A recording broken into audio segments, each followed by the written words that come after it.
Hi there, very good morning. Welcome back to ET Now. You're watching Market Cafe with me, Kanishka Sarkar and Srishti Sharma.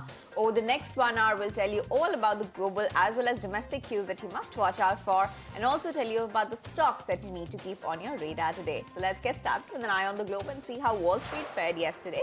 And it was a rather mixed trend as far as the US stocks are concerned as investors digested a delayed jobs report that offered fresh insight into the health of the American economy.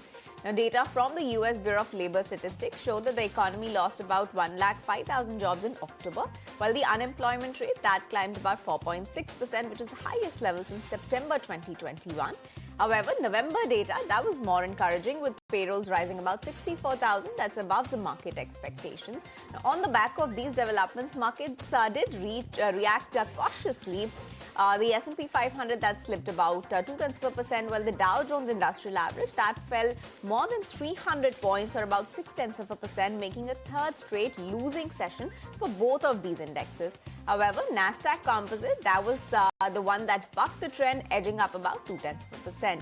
Other than that, energy stocks, they were among the top laggards as oil prices, they sank to their lowest level since 2021 on surplus concerns. Exxon, Mobil and Chevron, they were all down by about 2%. Now, looking ahead, the street is going to be listening for remarks from the Federal Reserve officials Christopher Waller and John Williams on Wednesday, that is later today. Apart from that, the market is also bracing for Thursday's key consumer price index report for the month of November, which could further shape expectations around the Fed next policy move. So yes, that's about Wall Street, a rather mixed day, positive trend as far as Dow and S&P 500 are concerned, but Nasdaq was the one that bucked the trend and managed to end in the green. Yes, Trishti, so that was about Wall Street, but in commodity, very interesting moves. We did hit that 2021 low yesterday, but seem to be recovering from that level. Absolutely, Kanishka, and that was surprising to see that, yes, of course, there has been some pressure on the Brent crude oil for quite some time now, but our 2021 lows is what the Brent crude has hit, wherein, yes, of course, we have seen Brent crude now hovering around that $58 per barrel mark, but overall, even for today, the oil is seen to be rising after Venezuela's blockade order. WTI cruise futures, they are seen to be rising around to that $56 per barrel mark, while crude recovers slightly from its 5 years low is what we are getting to see. Silver is actually trading higher by 1% yet again, is above that $64 per ounce mark. And even when it comes to the gold prices, they are continuing to be shining too. As of now, they are too trading in the green. All right, so that's about the commodity check, but let's get you some more top global stories that we're tracking this morning, and let's get started with U.S. macros. Now, U.S. payrolls rebounded modestly in November, rising by 64,000 after a sharp 105,000 drop in October. The job gains beat expectations, but were heavily concentrated in the healthcare segment. Unemployment that climbed to 4.6%, which is the highest in 4 years, reinforcing market expectations that the Fed is unlikely to cut rates again in January.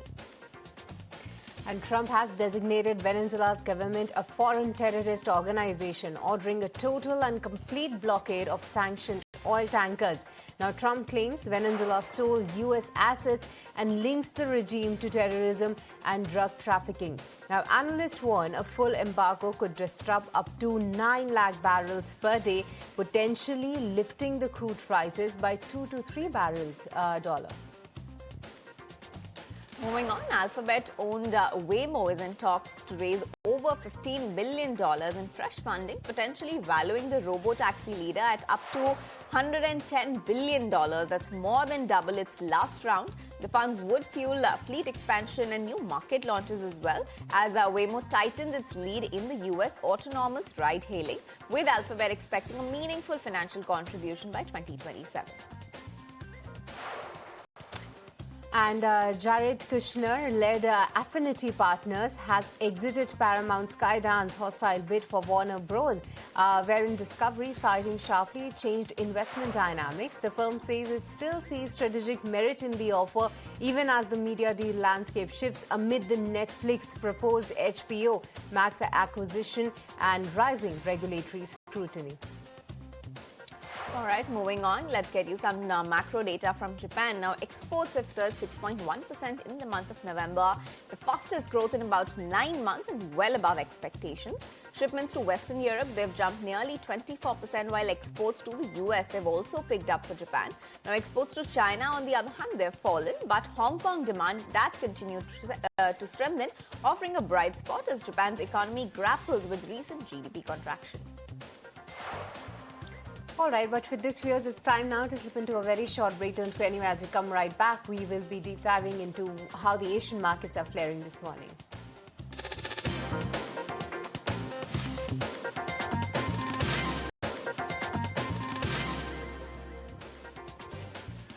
Hi there, welcome back to ET Now. You're watching Market Cafe with me, Kanishka Sarkar and Srishti Sharma, and it's time now to take a look at how the Asia Pacific markets have opened up.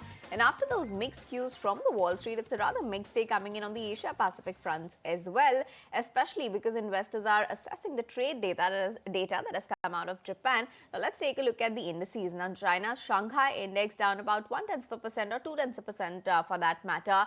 3,800 is the level that it's managing to hold on to. Hong Kong's Hang Seng index, that's also down about 0.2%. 25,176 is where it's trading. Japan's Nikkei also in the red territory, absolutely flat moves over there. However, still trading with a tinge of red. 49,373. It has actually given up that 50,000 level. So yes, absolutely flat, but a shade of red is what we are seeing for Japan's Nikkei as well. If you talk about ASX 200, Australia's index, that's also trading in the red, about 0.3% losses over there. 85,070 is where the index is trading, so negative moves over there as well. South Korea's Kospi, that's the one that's actually a bright spot as far as the Asia Pacific front is concerned. It's managing to trade about 0.6% higher, and 4,025 is the level that it has managed to hold on to. So yes, positive moves over here. When we talk about the Nifty, yet again, we scaled below that 25,900 level and managed to end just at 25,860, Srishti. And if you take a look at how we are expected to open today, yet again, a very muted trade is what we are expecting, just about 14 points of downtick. But yet, no sign of much recovery is what we are penciling in for now. Another day of red is what is likely for the Nifty as well, after what we have been seeing through the week. All right, so that's about the Asian market. But with this, let's also give you a wrap of how did the Indian markets close just yesterday. It was a day of decline yet again. Second straight day of selling that we have seen for the benchmark indices. Yes, of course, one of the key factors was the fall in the rupee, wherein definitely we have seen that weakness persisting. And for the first time ever, rupee did hit a 91 mark versus the dollar. And that has been putting tremendous pressure on the markets as well. And taking cues from that, it was Nifty 50 that declined almost 170 odd points.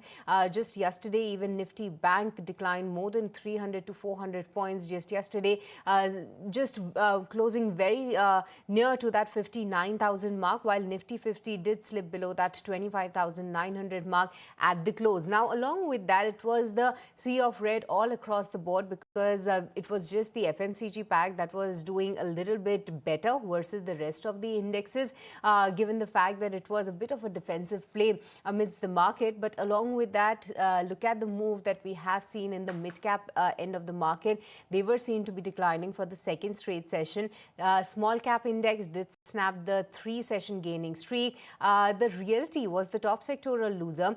IT snapped its 3-session gaining streak. Nifty Metal snapped its 4-session gaining streak. And just barring Vedanta, which had the news flow, all the other metal counters were under tremendous pressure. Even Nifty PSU Bank did snap its 3-session gaining streak. And take a look at some of these energy names, pharma counters. They were also seen to be declining just throughout the day. And yes, of course, all across the board, we have seen that pressure persisting.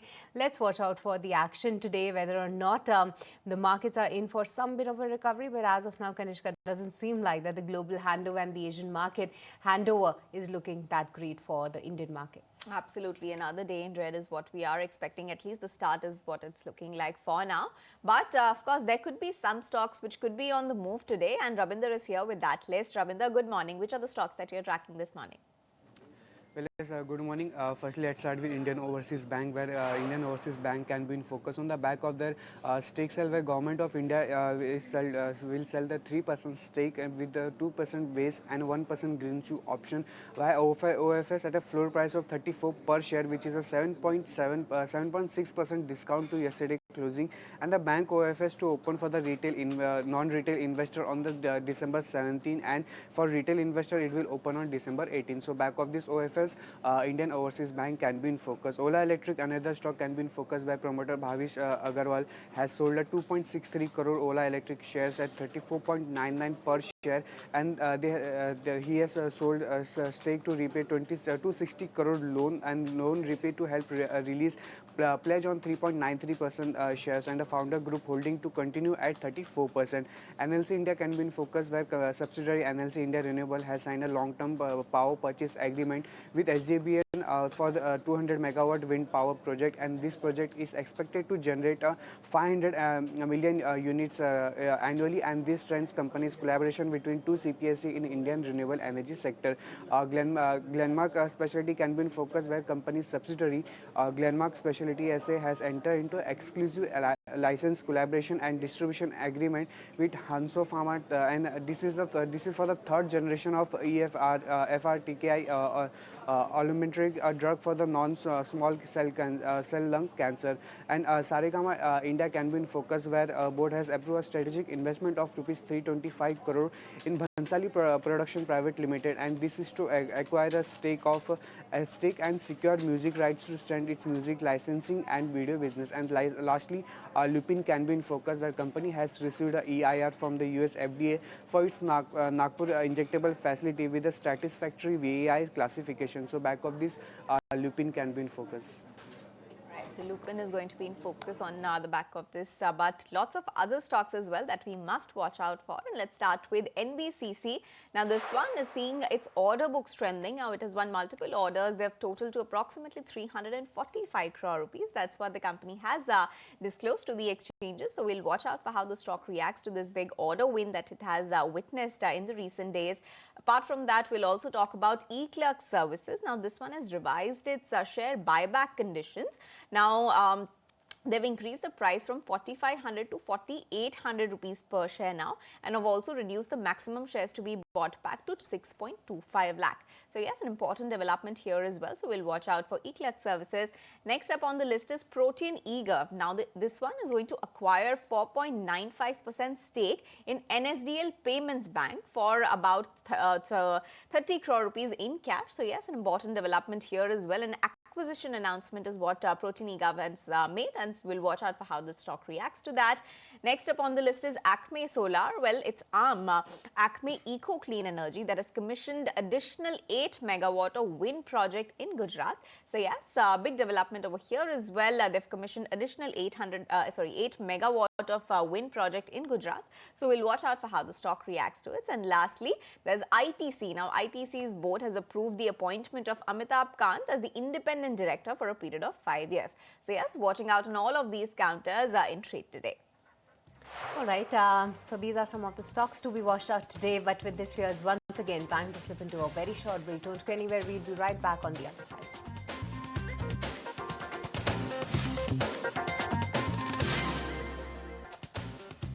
Welcome back to Market Cafe right here on ET Now. And it was the Lok Sabha that actually passed an all-important bill that proposes to raise foreign direct investment in the insurance sector from 74% earlier to 100% now, besides a clutch of other amendments to insurance laws amid the protest from the opposition. Now, Finance Minister Nirmala Sitharaman, in her reply to the discussion, said allowing 100% FDI would pave the way for further capital infusion, better technology, as well as better insurance products. It would ease the process for global companies to foray into the Indian insurance market without domestic partners, and she said, adding that forming a joint venture is a mammoth task. Let's listen in to Finance Minister introducing the bill in the Parliament and highlights of the bill. Sir, I rise to move for leave to introduce a bill further to amend the Insurance Act 1938, the Life Insurance Corporation Act 1956, and the Insurance Regulatory and Development Authority Act 1999. All right, so that's the finance minister. But moving on to an ET Now exclusive, my colleague Anurag Shah caught up with the CEO and MD of LIC to understand his perspective on the new insurance bill that has been introduced in the Lok Sabha. And now let's listen to a slice of that conversation. It has been a great landmark bill that Government of India has introduced, for amending the Insurance Act, LIC Act, and IRD Act. It's a great step forward towards making India a Viksit Bharat, towards which the insurance industry has taken the objective of insurance for all by 2047.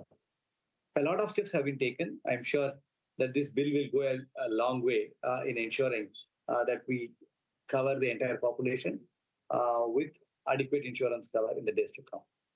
Because LIC has shown interest in getting into the health insurance business also, and during the result conferences a couple of times it was mentioned that LIC will be venturing into the health insurance business also going ahead. But now there is no clarity on the composite license. In fact, in the bill also there is no mention of the composite license. So how the plan of health insurance business will change going ahead now for LIC? No, we have been looking at a foray into health insurance only as a strategic investor. We were looking at taking a strategic stake in a standalone health insurance company, and that can still happen irrespective of whether composite license is allowed in India or not. We may have to take some permissions of the regulator and the government, etc., but that does not require a composite license to be made available in the bill. And we are also expecting a few more clarifications and clarity will emerge over the period of time when this bill is being discussed in the parliament. And ultimately, when it gets passed, the IRDAI as a regulator will have more powers to come up with regulations which can take the industry forward in a very big way. So we are looking forward. We are still looking at various opportunities available before us, including taking a strategic stake in a health insurance company, which we have not fixed any timeline immediately, but we'll be working on it in the days to come as well. Okay, sir, the plan is on. There is no change in the plan. No, there has not been a change in a plan. We were looking forward to the provisions of the bill. Now that the bill has been presented, we'll look at various opportunities available before us before taking a final call on that. Okay. So according to the bill, IRDA is now more empowered on commission structure, rewards and commission and remuneration. So that will have any kind of impact on the LIC, or it's for other insurers and other intermediaries? As you are aware, Anurag, LIC has always been a totally compliant organization, and we have been almost setting the benchmark for the industry in many areas. In fact, since we have been operating even before the IRDA came into existence, many of our practices became the benchmark for the regulations that came into existence. LIC has never been following a very high kind of a commission structure, and we have been having a steady kind of commissions for the policies that are being sold through intermediaries. And earlier also, if you remember, IRDA had a separate regulation for commissions, which was subsequently modified, and it was brought under the overall expenses of the management of insurance companies regulation, and there was the separate cap on commissions were removed.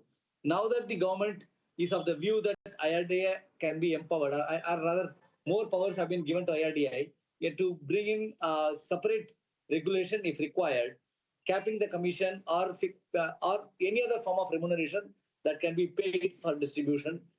It will be in the interest of the customers. That's what we strongly feel. All right, moving on to another story, and the Pension Fund Regulatory and Development Authority announced key amendments to the national pension system aimed at providing greater flexibility to subscribers from non-government sectors. Anurag Shah gets us more details on the new rules. So complete revamp in NPS structure for non-government subscribers, non-government employees.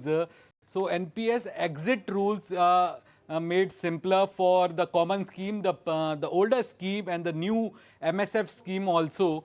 So for 80% of NPS corpus can be withdrawn as a lump sum at the retirement. So presently it was 60-40. At the time of retirement, you could withdraw only 60% and 40% you need to invest in the annuity. But now that limit is increased to 80%, and only for the 20% you need to buy annuity. For the small corpus, if your overall corpus it is of 8 lakh or less, then you can withdraw the 100% amount. Previously this limit was of 5 lakh rupees. For the corpus between 8 to 12 lakh, up to 6 lakh withdrawal you can do, and remaining goes into the annuity.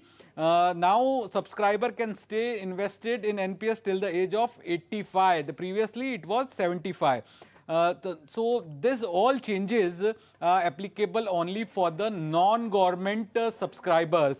For government subscriber, the 5-year lock-in is there, but for the non-government subscriber, the 5-year lock-in is also not there. So these moves are aimed to make NPS more flexible for the subscribers, because after the new tax regime, most of the subscribers are not showing that much of interest for the NPS. So PFRDA has tried to make that 60-40 rule into 80-20 rule.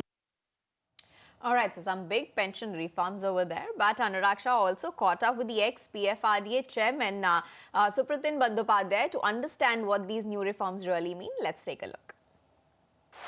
If it is a complete withdrawal, obviously there is some restriction is that in that case you can withdraw only 20%. 80% has to be compulsorily annuitized.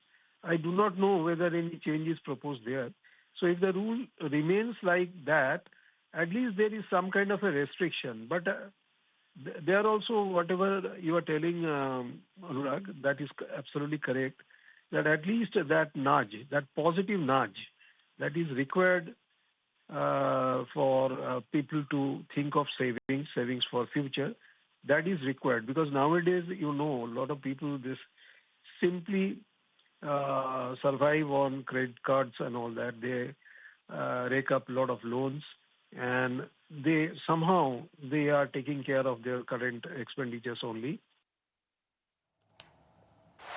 All right, moving on to another story then. In Japan's MUFG Financial Group is in final talks to acquire a 20% stake in Indian non-banking financial institution, that is Shriram Finance, for more than $3.2 billion. Now, Anurag Joshi gets us more details on the story.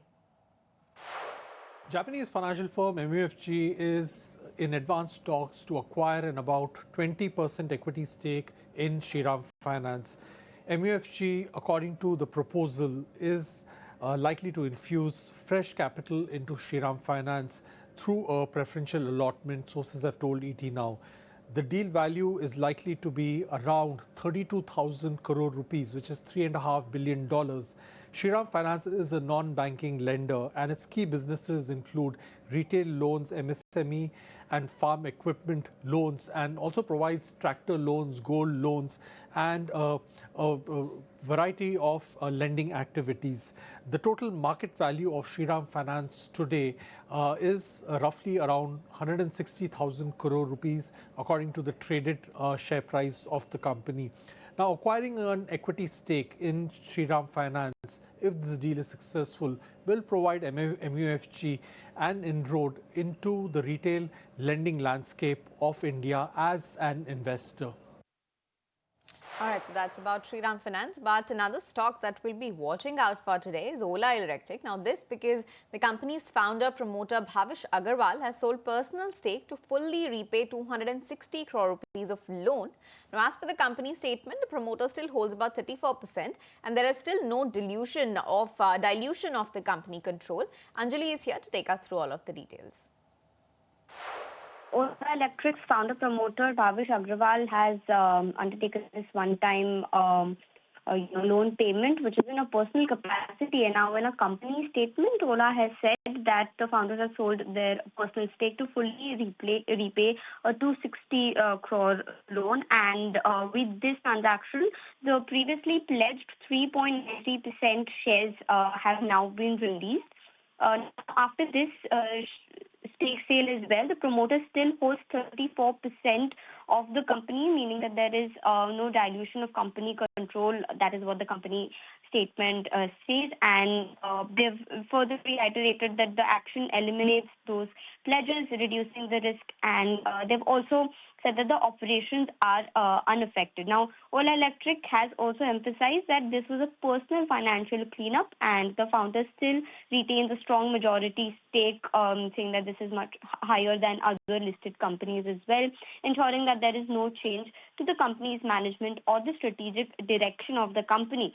So that is a clarification coming in from Ola Electric on this stake sale from the founder promoter Bhavesh Agrawal. All right, thank you so much, Anjali, for getting us all those details. But Delhi High Court has issued a notice to aviation regulator DGCA for allegedly granting exemptions to airlines from implementing the flight duty time limitation scheme. The development comes after pilots' union bodies moved Delhi High Court accusing DGCA of relaxing the norms which were aimed to mitigate the pilot fatigue and ensure aviation safety. Charu Singh joins in with more details. Charu.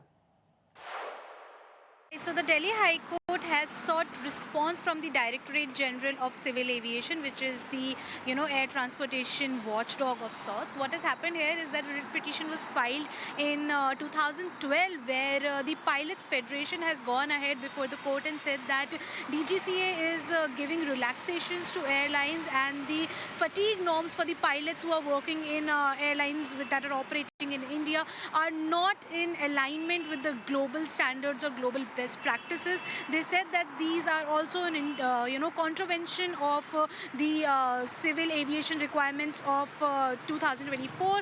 Hence, this entire response has been sought on the contempt petition filed by the Pilots Federation. What is also very important to note here is that in the month of February this year, that is 2025 itself, a single judge bench of Delhi High Court had asked the DGCA to sort of set timelines for implementation of these fatigue norms. However, after that, a few months passed and the entire Indigo fiasco also happened because of non-implement, while norms were implemented but non-alignment with the implementation of norms. However, the response is sought for now, and we'll keep further developments rolling. All right, thank you, Charu, for bringing us the latest on aviation. But now, moving on to news from the real estate space. Shriram Properties is on track to closing FY26 with a total sales volume of 3,000 crore rupees for the fiscal. In an exclusive chat with ET Now earlier, the company's chairman and MD, Murli Malayappan, told that not only is the company on track to touch the 3,000 crore rupee mark in FY26, but there's lots more happening as far as the growth roadmap is concerned. Calendar year 2025, one of the great years, and we also seen some good reform Government of India has brought in, including GST reform. Right. So quite a lot of good things happened, and government also has been bringing new reforms time and again. Both state and central government have been competing and providing, right platform for the businesses to grow. 2025 was good. For FY26, we are on the right path today as an organization. We looked at close to about, last year we closed the sales about 4.2 million square feet with about 2,200 crore sales value. This year, we're expecting close to 3,000 crore sales value with about 5 million square feet. That's a jump we are looking at. We are on course today. We are on the right direction today. We are now almost end of 9-month period. We are on course to reach our numbers. It is not only this, FY26, I anticipate next 5 to 7 years time, there's a clear visibility for the growth as a nation and housing or real estate as an industry. There is a clear visibility of growth at least for the next 5-7 years. And speaking of that visibility of growth, like you so rightly bring up as well, what does that do to your launch pipeline? I know for a fact that for a while you've been banking on big developments, much like the 57-acre one that we're doing this interview in for the moment. But where will your launch pipeline go from here right now, given that visibility of growth that you see over the next half a decade and even beyond? What is that launch pipeline for Shriram Properties looking like? For the next 3.5 months' time for this year, we still have another 5 projects to be launched. 2 in Chennai, 2 in Bangalore, 1 in Kolkata. So 5 projects are likely to be launched during this financial year, rest of the financial year, with about 2.7 million square feet. For the year, close to about 4.2 million square feet is the pipeline, 1.5 million square feet launched. Collectively, the GDV is close to about 3,000 crores. So that's in very good shape. FY27, we are preparing now what all the launches to be done. This is done. This is only. All right, but for this, viewers, it's once again time to slip into a very short break. Don't go anywhere. We'll be right back on the other side.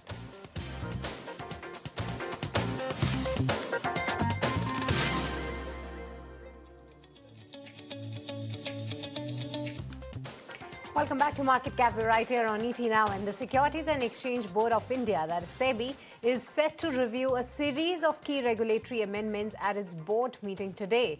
The agenda includes an overhaul of the mutual fund fee structure, a revamp of stockbroker regulations, new norms on pledging of the shares in IPO-bound companies, and simplification of offer documents, among others. Let me once again take it across to Anurag Shah for more details. So the agenda list is very long. So for the board meeting on the 17th of December, on the agenda list, there is a mutual fund expense revamp is there.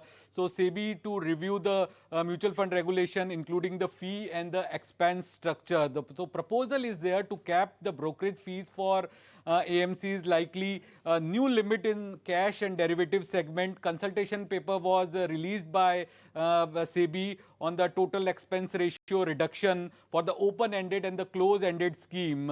And statutory levies like STT, GST, CTT, stamp duty may be excluded from the TER limits. So the goal of SEBI is to make a rule simpler, transparent, and the cost for the investor should be lower. Other than that, stockbroker regulation overhaul is also on the agenda of SEBI for the clarified definition of proprietary trading under the review, and broker may also get access to the NDS OM platform for government securities, and a new execution platform possibly defined for digital mutual fund direct plan, also the part of stockbroker regulation overhaul. Other than that, IPO lock-in and disclosure changes are also part of SEBI's agenda, SEBI's board meeting, where SEBI is likely to amend the ICDR regulation to address IPO lock-in issues. And the objective is that the clear IPO documentation and smoother, easier compliance. A conflict of interest code revamp for SEBI officials only, for SEBI whole-time members and officials. So new guidelines will be issued after the board meeting approval. So these are the main agenda. Other than that, dematerialization and debt market incentives are also part of SEBI's board meeting. All right, thanks Anurag for those details. But moving on, it was a spectacular year for commodities this time around. Now, precious metals like gold and silver, they've all rallied to their all-time highs, and industrial metals, they've also surged as the world places fresh bets on EVs, data centers and AI. But what are the other factors that really influence the up move, and with this rally sustained? That's the big question. Ashesha is here to take us through all of the details. Well, yes, 2025 has clearly been the year of commodities, and within commodities, one sub-segment which performed the best was clearly the precious metal segment. Look at the kind of returns that gold and silver have given. 61% up move as far as gold is concerned, and silver in fact outperformed gold, which more than doubled in calendar year 2025. That's the kind of return precious metals have given. Now, several factors continue to remain at play. Geopolitical tensions, which failed to ease as promised by US President Donald Trump earlier at the start of the year, rising safe haven demand, we had central bank buying spree which continued through the year, and dollar index which continues to fall is also a positive for commodities globally.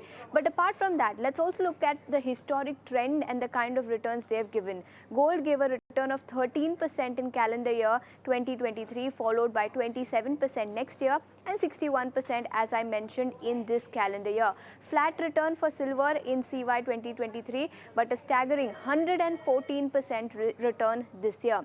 Let's also talk about other industrial metals then, and they are not far behind. Copper gave a solid return of 32%, followed by aluminium at about 13%. Zinc was at about 6%, but we had lead, which is barely given any returns in calendar year 2025. But copper, remember, within the industrial basket was shining bright. Lower inventory in LME warehouses is one of the reasons why industrial metals rose in the year gone by, and new use cases are now emerging for aluminium and for copper, for example, electric vehicles, data centers, renewable energy. So this is also aiding demand for industrial metals in the global market. Shifting focus to the oil segment then.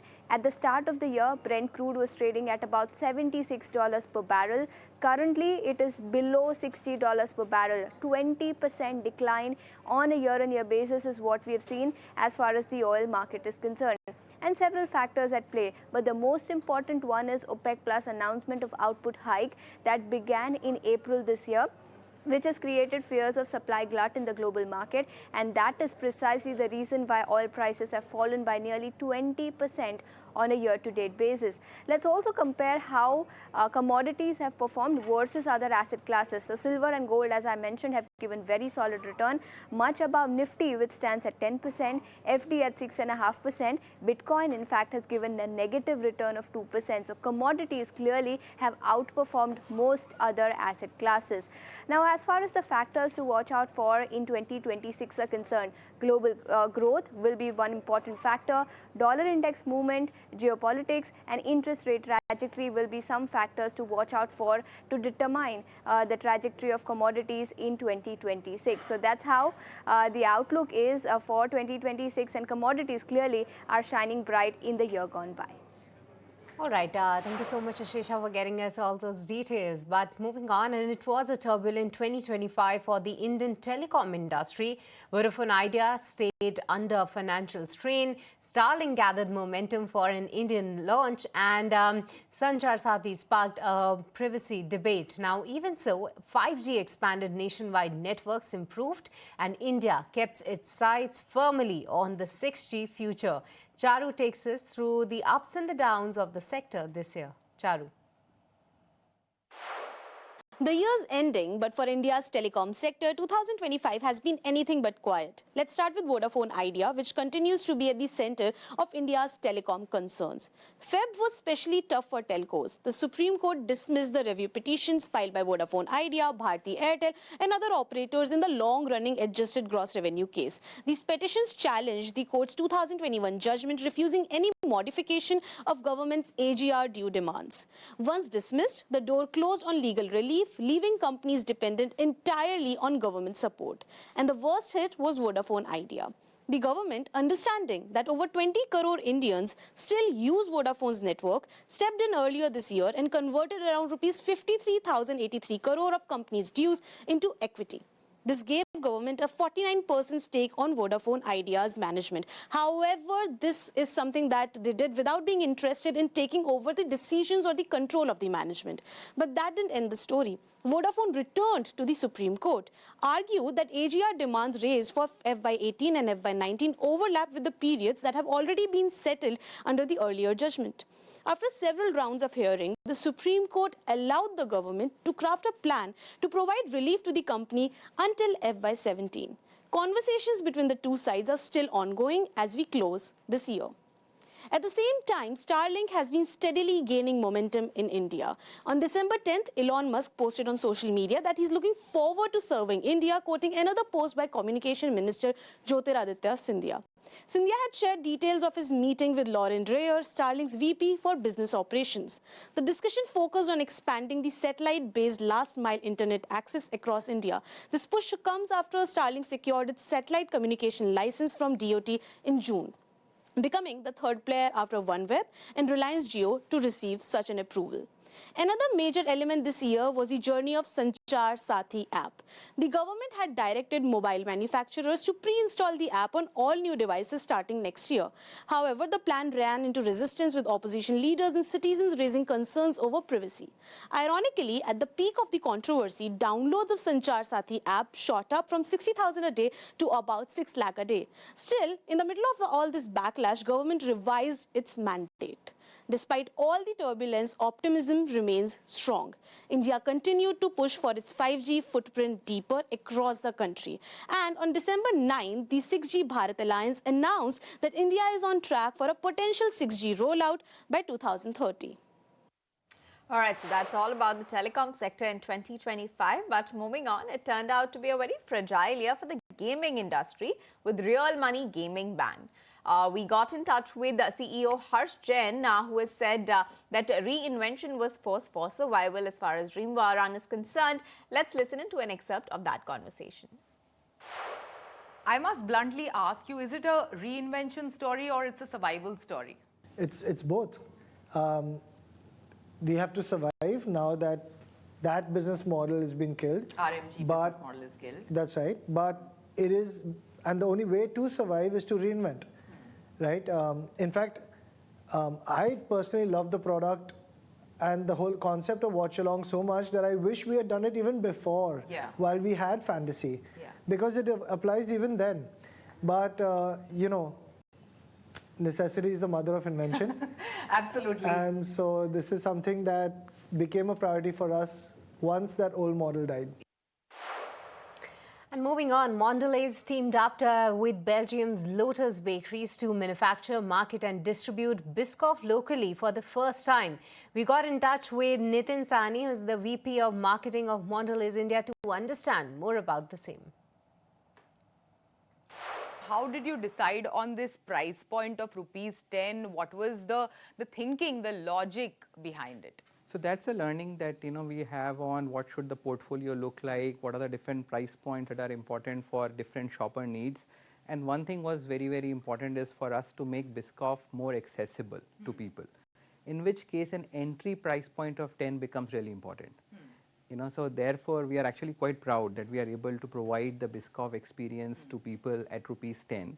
And premium doesn't mean it cannot be accessible. So we are kind of trying to hit that sweet spot between providing people a very premium, sophisticated experience and making sure that they get it at the right price point, in which case the 10 rupee becomes quite important.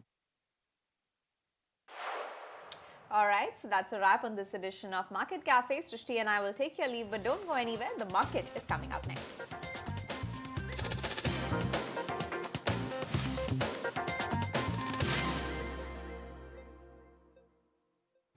In association with Bank of Baroda, play the master stroke with